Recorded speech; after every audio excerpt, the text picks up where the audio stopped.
My name is Elle, and I'm a transgender woman talking about makeup. The last couple of weeks on the program, I've kind of delved into some heavy stuff. I feel like in some ways there's been a lot of heavy stuff going on, and so that's what I've been reflecting on. Today I want to sort of be a little bit more lighthearted, maybe a little bit more fun, and talk about something that I find, enjoyable on the one hand, but annoying also on the other hand. Once again, this week, there will be a video recording. I'm going to be putting it up on YouTube. So if you're watching on YouTube, hello. And if you're on audio, hello. It's great to have you on the program once again. I just want to share a little bit about why I do makeup. And I've mentioned this before in other episodes, but I'll mention it again here. And then I want to talk a little bit about what I do and my routine. And I actually have some of my supplies here. You can see them if you're on YouTube, or you can hear them here if you're only on audio. But I have some of my supplies here, so I was going to kind of just talk through what I do when I put makeup on and what feels comfortable. And then also maybe talk a little bit about what I do on days where I'm going to be having electrolysis, because the routine is different in those circumstances. So anyway, I wear makeup. I never really wore it before I started transitioning, or before I came out to myself. It was around the time that that my egg first cracked, that I started to play with it a little bit. I mean, certainly over the years, I had, tried my wife's makeup here and there, or I, put on my mom's lipstick or some, stuff like that. But certainly never had my own makeup. I never did I know that sometimes people who present as, feminine men, sometimes wear makeup. That was never me. I was always wanting to do my very best to have plausible deniability and to hide any aspect of femininity. And so I never did the rainbow eyeshadow thing or anything like that. And so it was really during those first, months that I had come out to myself and come out to my wife, because, it's hard to play with makeup when you're, in the closet, or you're not out to anyone yet. I remember when I was not yet out to my kids, but I was out to my wife, and I wasn't out publicly or at work or anything. I would go frequently. I would go one day a week on my day off out to Palm Springs, and it wasn't totally a day off because I would do work while I was there at a coffee shop, but I would go out as Elle, and I would put on makeup, and then I'd have to come home to pick up my kids from school, and I would have to scrub off my face. And I remember there were times where I still had, a little bit of eyeliner left, or a little bit of mascara still on. That stuff is hard to get off. So, there are things that I learned, but it's tough to do if it's not part of your regular routine. I kind of have a love-hate relationship a little bit with doing makeup. It was never something that I was particularly drawn to, and I think that most likely, once I am done with having facial hair, I'm done with the electrolysis process, I probably will wear less makeup and fewer products. I do kind of a natural look, although I really do like when people are good at, eyes. But also, so I guess there's an element of makeup that's sort of fits into our, cultural standards about femininity and beauty. There's another element that has to do with dysphoria and passing. And so some of those things have to do with face shape that you can manipulate a tiny bit with makeup, but also, like I mentioned, hair, covering up hair. So there's those things, and then maybe that there's like a self-expression aspect, or just like a straight up fashion outfit aspect, which I haven't probably explored that much yet. But maybe will at some point. So a lot of the time when I'm wearing makeup, it's to cover up beard shadow. And my beard shadow is a lot less than it was when I first started transitioning a little while ago. But it's still there, unfortunately. And I feel uncomfortable going out without it being at least somewhat covered up. Even yesterday, I went for a run or a hike, jog, run, walk thing with my kids and my dogs yesterday afternoon. It rained on us in the middle of it. And I just put a little bit of foundation on, but nothing else. And that was, again, gosh, I was going running. But, I could see my beard shadow, and I just wasn't comfortable, like, being out there on the course with, like, my leggings and sports bra without, something like, oh, and I did put a little bit of lipstick on, but that was all. And then, by the time I was done with the run, the makeup was, like, all streaky and coming off because it was raining. It's interesting, for me, and I've talked about this in the episode about passing or about being visibly trans, that for me, I want to be perceived accurately. And so I tend to put at least, quite a bit of effort. I'm not like obsessive about it, but I put quite a bit of effort into portraying myself accurately, and makeup is a part of that. So here we are. I told you I wasn't going to be so philosophical, and already I'm there. So I'm going to start going through kind of what my everyday sort of routine is. I guess the first big thing, well, I didn't bring it, but I do like to use some kind of exfoliator, and I kind of rotate around. I have a little brush that I sometimes use in the shower. I probably use that like once a week. I have a charcoal scrub. I use just regular, this brand Cetaphil. They make a, like a face wash. So I use that, some kind of something to wash my face every single day. And then most nights I put on a Clinique. I really like this Clinique Moisture Surge 72-hour auto replenishing hydrator. I get the giant jug type. You can get like a 8-ounce container online. I get mine on eBay. But it's a lot less than getting the little tiny stuff. But I love that. It's a really good moisturizer. I also really like this stuff, EB5 eye treatment. You put it on underneath your eyes, and it kind of makes them a little less puffy. I tend to do both of these at night, and then not in the morning. But I know some people maybe do moisturizer like constantly. I don't do it maybe as much as I should, but anyway, one of my sisters who lives in New York, kind of started me on this. She sent me a little supply of makeup stuff and brushes and whatnot, and it was sweet as pie. And it was really helpful, but I really dig this stuff. I think it has hyaluronic acid or something in it, but and if you're listening, it's a little, blue container. It kind of has, the trans flag colors on it. And I get it from Target, but I really feel like it makes underneath your eyes like look less like baggy and maybe a little bit more young and that sort of thing. So anyway, so I always moisturize. And then I usually start out with this, again, Clinique, their serum foundation with SPF 25 in it.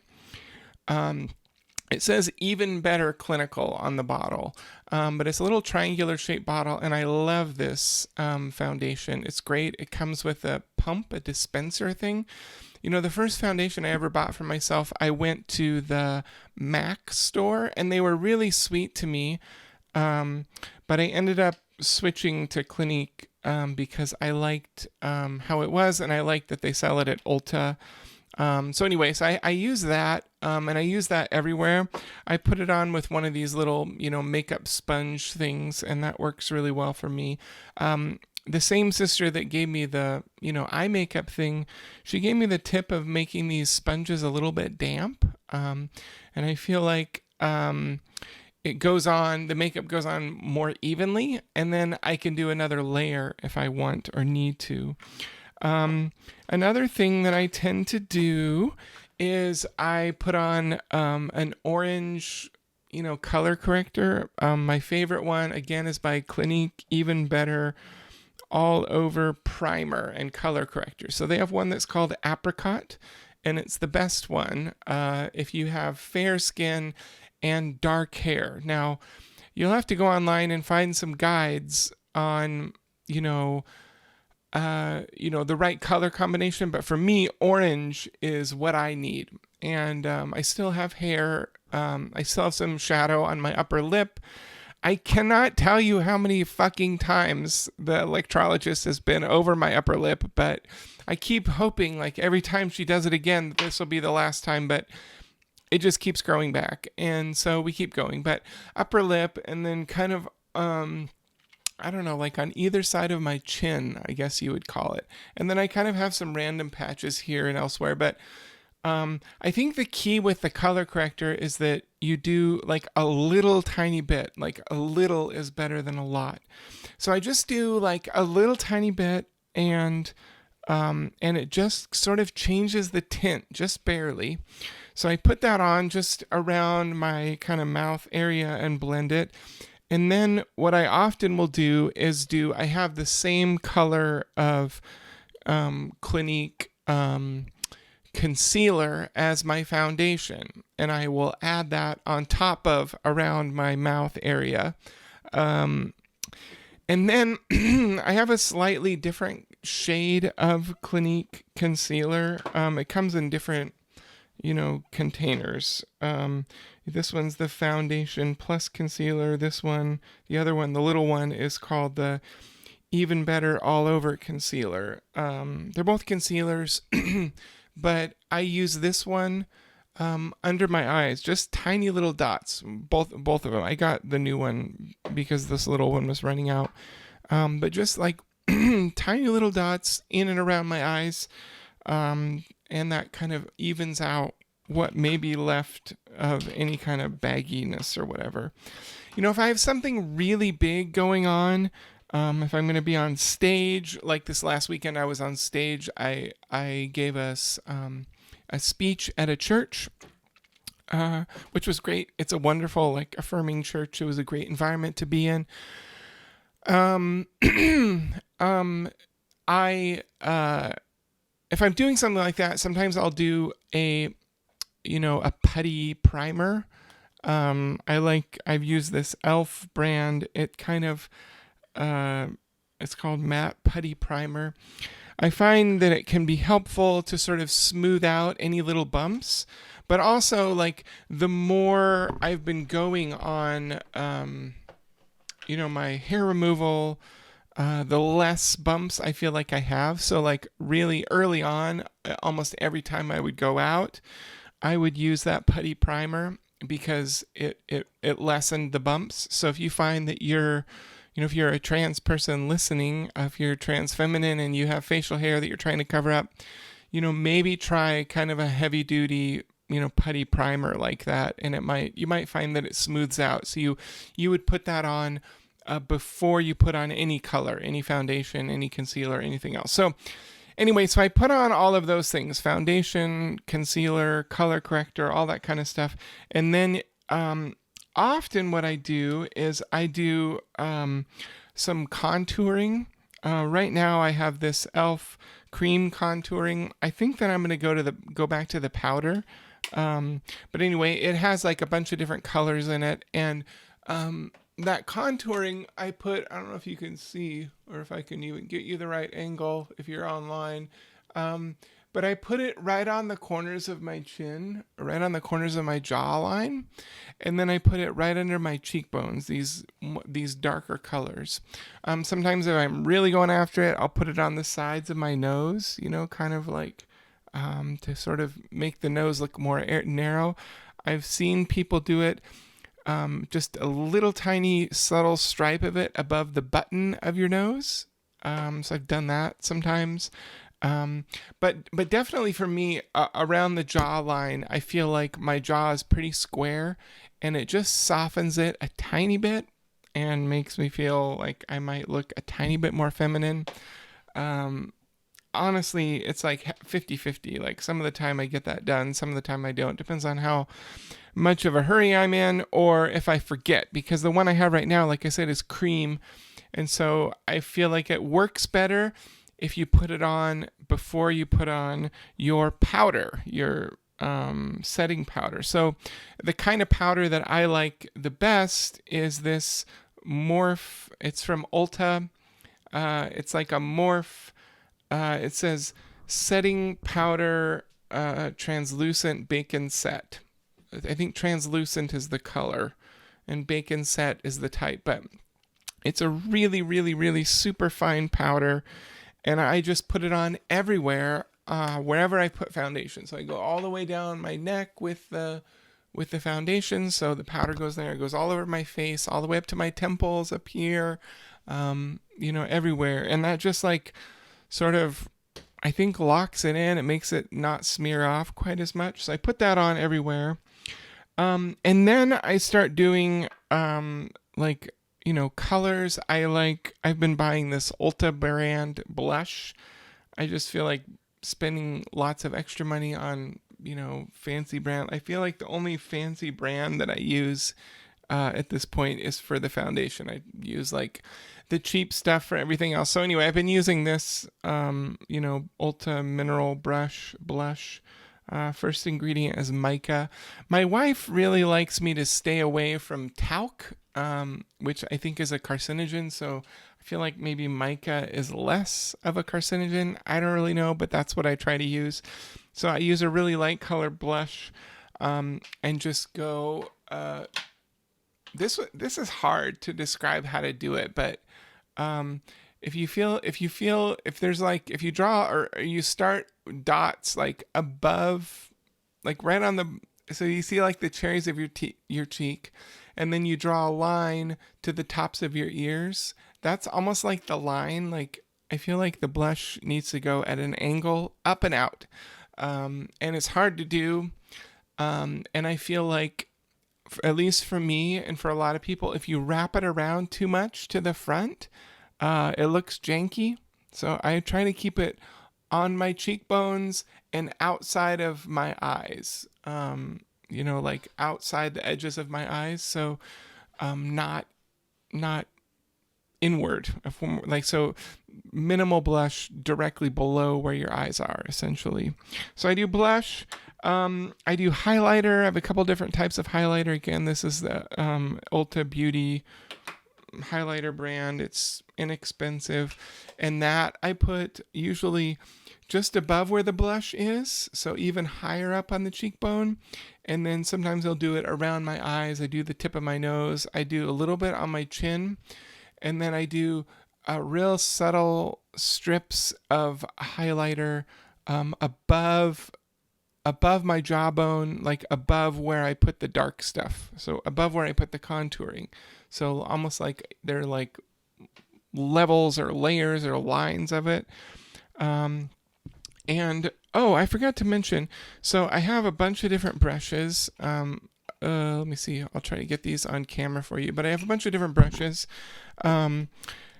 I have a great big fluffy brush. This is Elle powder brush. So I use that obviously for the setting powder. But it also works really well for blending. If, like, say you put on your blush and it looks a little bit too harsh, or the lines are a little too harsh, I'll use that to kind of soften it out and, just make it blend better. Same thing with like the contouring on the bottom. You can kind of blend it out a little bit. So I use that one. I have a blush brush, and it's just kind of like a little puff ball at the end.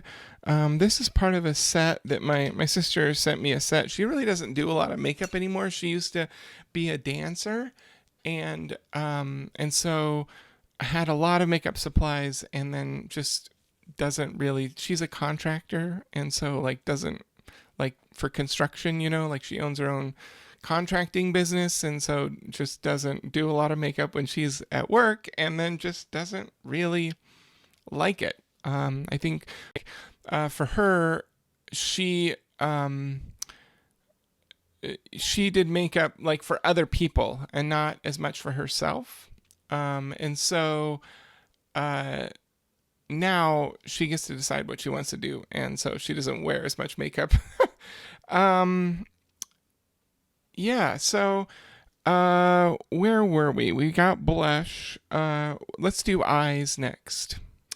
So what I do for eyes, like I guess I feel like eyes are really important, but really quite difficult to do. Also, I wear glasses, and so that's another aspect. I do have contacts, but I prefer glasses because they're simpler. But so some of the things that I do with eyes, a lot of times, at least for me, I start with coloring. So one of the things, I have some of these palettes that are, I think they're by ColourPop. Again, they're from Ulta, and they're inexpensive. They're like $10 or something for a color palette. And so I have 3 or 4 different color palettes. I have one that's like these neutrals. I have another one that's more pinks. I have another one that's more yellows and browns. I have one that has greens in it. So I find it's helpful to have a palette, because usually what they give you is they give you some that shimmer, and then they give you some that are more flat. And then they give some that are dark and some that are light in all the palettes. And so what I like to do is to go, so from like the bottom part of the eye, like eyelid, so from your eyelid working up, it goes dark to light. So the lightest is up by your eyebrows.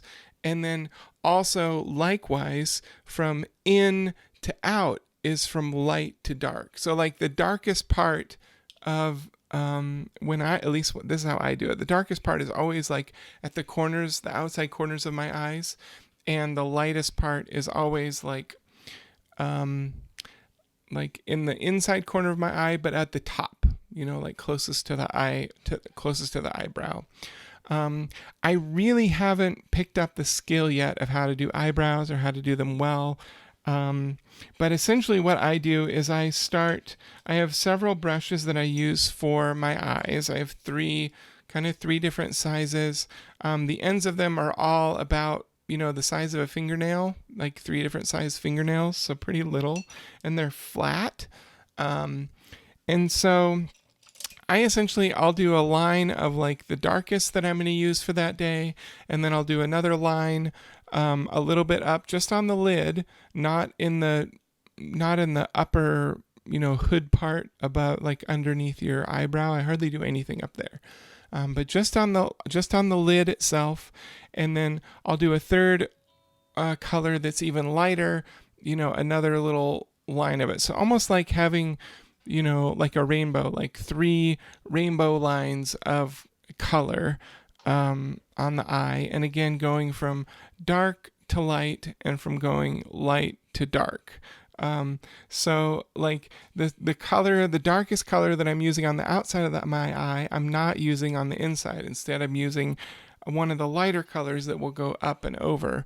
And then sometimes I'll even put like a little bit of highlighter underneath my eyebrow, to kind of, I feel like it sort of lifts what your eyes look like. So that's kind of what I do. One of the tools that I like for doing eyeliner is, I really like this brand. It's called Essence brand. So they sell it at Ulta. It's super, super cheap. But they have like these super, super fine liquid eyeliner with a brush. So sometimes I'll use that. Other times what I'll do is I'll get whatever the darkest color on my eyeshadow palette is, I'll use that with a little tiny chiseled brush, so that the end of this brush is like half the size of my pinky, right? It's a little tiny brush, and I'll use that just for eyeliner. Instead of a liquid eyeliner, I'll use a powder, powder eyeshadow, and I'll just go across. Again, sort of like what I was saying about my eyebrows. I'm not super confident yet on on doing the wing thing.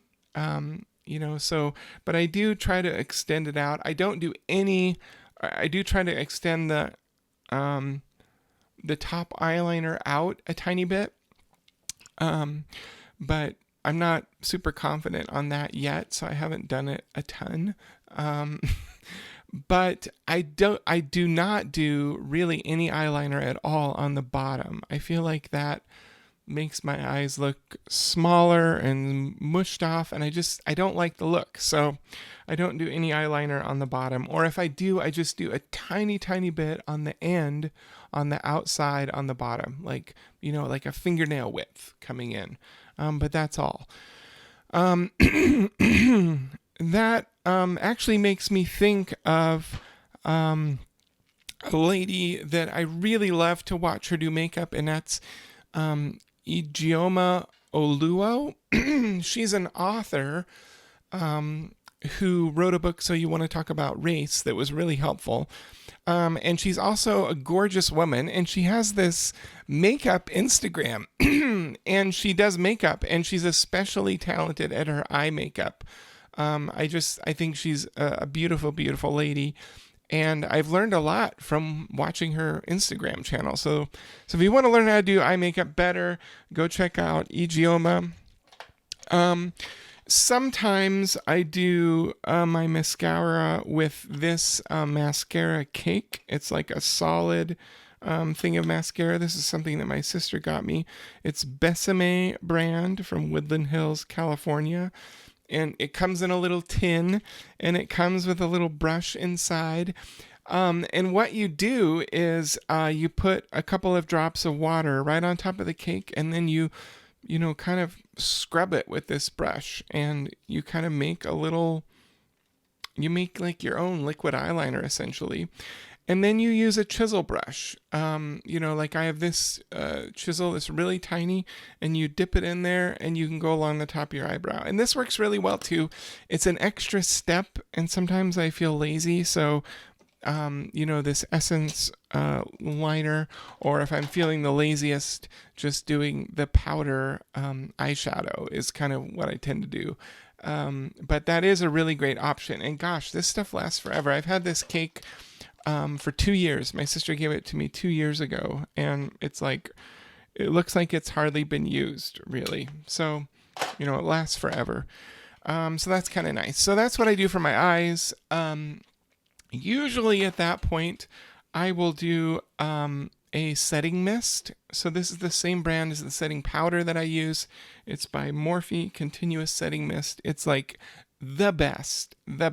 Like, don't bother with Ulta brand or whatever. Like, this Morphe stuff is by far the best. It's like a perfect mist that goes on. And if you're really on it, you can get the jumbo size bottle at Christmas time from Ulta, and it's like twice as much and hardly any more money. So a lot of times at Christmas, I'll grab not a lot of times, because how many years have I had makeup? But anyway, this year at Christmas, I bought 2 of them, because normally they only have this 2.8 ounce size, but at Christmas they have a bigger size. I think it might be 6.9. It's like the jumbo bottle. Anyway, you just mist this all over your face, and then fan your face or blow it with a cool hair dryer. And it really makes, at least for me, it makes my makeup last throughout the day a lot longer. So there's that. Then I will do mascara on my lashes. Some days I will do the little curler thing. That was something that my sister, I had a trip to New York to see my sister early on in transition, and we had a makeup tutorial. That's where I kind of learned this stuff. She showed me how to use an eyelash, curler thing. So you put your eyelash in it and hold it for 10 seconds. And it just makes them go up a little bit better. I don't know how much of a difference it makes, but in any case, I've been, I get whatever mascara. This is a mascara that someone gave me. Uh, it came in a kit. It came in an Estee Lauder like Christmas kit. So I've been using this. I'll get whatever other cheap one I can when this one runs out. I get the Ulta brand, whatever. But I like to put the mascara on my eyelashes. I do top and bottom. And my technique is to put it on the lash and then move the applicator back and forth. So like perpendicular to where the lashes are going out. So, you kind of see them on TV. They just go up. But I find that it gets the product on there a little better if you go back and forth a little bit. And like a little goes a long way. So I feel like it's really easy to overdo it on mascara and it gets like kind of clumpy and glumpy and gloopy. Aren't those fabulous words? And that's less than ideal. So I don't do that. And then for lips, I've mentioned this brand Essence before. It's an Ulta brand, and gosh, it's cheap stuff, and that's why I like it. So I can have lots of different colors. But what I like to do is a lip liner. So I'll do like on the biggest part, like on the far outside edge of where I'm going to have color on my lip. And like if you do it too big, then you look like kind of clownish. So there is a balance. But for me, I have pretty thin lips. And so adding a darker, lip liner. This is just a pencil. These are $2.99, this Essence brand. What got me onto it is I have another friend who sent me a makeup kit. I have super sweet friends. When I first came out, she sent me a makeup kit, and it had a lot of expensive makeup in it. And it included this brand that was by Kylie. I think like Kylie Jenner? I don't know. But anyway, this is a really nice lip liner, and it came with a lip like stain, but it was like $40 for one of these and the stain, and I really liked it, but it was like too much. So what I went to was the Essence brand has like the same thing, and it has like what do they call it? They call it liquid lipstick. But it goes on matte on your lips. And what I do is I do the liner and then I just fill in the inside with the liquid. Now, if I'm in a hurry or I just don't really care, I will do the liner and then I will do just a normal lipstick inside the lined area. And again, gosh, this Essence brand has lipstick. They come in these white tubes. They're like $3.99 and they're awesome. And they taste a little bit like coconut. And I have like 6 different colors of these, and they last a long time. They feel good. They stay on. Anyway, that brand, Essence, they have a bunch of different cute colors. They're all kind of reds. So that's kind of like my stuff that I do. I don't know if I have any other, makeup things. I forgot to bring down here to where I'm recording in my office. I forgot to bring down my makeup remover. I just get from Costco, I get the Kirkland brand makeup remover cloths, and then I have a whole basket full of just plain black washcloths. And so what I do to take it off is I start with a plain black washcloth. I get it wet, and I scrub my face with it, once on one side, once on the other, rinse it out, and then that goes in the laundry. I just do it one time. That may be wasteful, but like, I just don't want to be scrubbing my face multiple times with the same washcloth. So that's why I have a whole basket full, and they're all black. And it was my wife's idea, and she's a rock star, and she has the system for me. So first I do water with a black one and scrub as much off as I can, and then I use one of the Kirkland brand or Neutrogena brand makeup remover cloths. And I use one of those and scrub my eyes, and the hardest spot is the eyeliner to get off. So it's part of why I don't like even using the waterproof eyeliner or waterproof mascara, because it's just so difficult to get off, even with those cloths. I feel like I end up having to use a second one, and I try not to use a lot because it's just, you throw it in the trash, and like, I'd rather not be, I don't know. It's like the only area of my makeup where I'm not being wasteful, so maybe it's hypocritical. But Anyway, so that's how I take it off. And then, like I said, I'm back to the beginning where I'll, do moisturizer and, then we're ready to go for the next day. Now, we are 36 minutes into this conversation, and I haven't even talked about what I do on days with when I have to grow my hair out for electrolysis. So usually, if I have electrolysis, usually it's on Saturday evenings, Saturday afternoons. And so, what I do, what I had to, before, what I was doing was I would shave Wednesday and then let it grow because it was growing so slow that I wasn't able to get it long enough in time for my Saturday appointment for her to be able to pull it out. Because it has to be like, like the length of like half a thickness of a grain of rice. So if like you have a grain of rice and you lay it on the side, the hair has to like be as long as the rice is thick, right? Because they have to be able to pull it with the tweezers.